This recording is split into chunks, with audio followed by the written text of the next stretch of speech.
memang kelihatannya ada agenda besar politik di balik isu-isu ini, ijazah palsu, isu pemakzulan.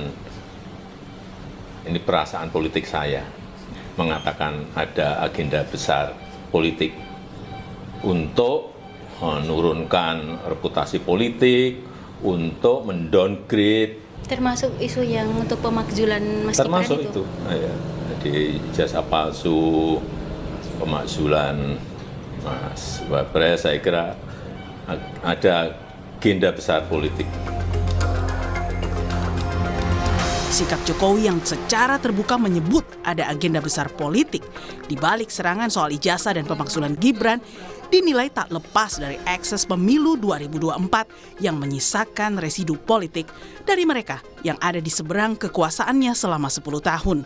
Hal ini membuat Jokowi melakukan pendekatan politik dengan istana untuk memastikan posisi Gibran tetap aman sebagai wapres.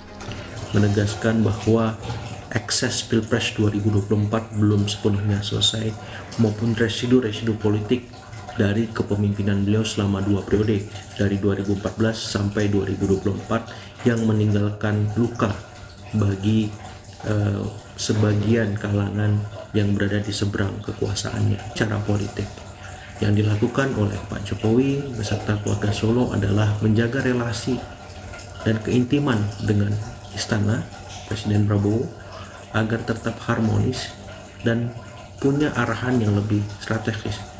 Dan itu direspon dengan cukup positif oleh istana dengan memberikan penugasan secara spesifik kepada Mas Wapres Gibran untuk menyelesaikan beragam macam problematika persoalan di tanah Papua.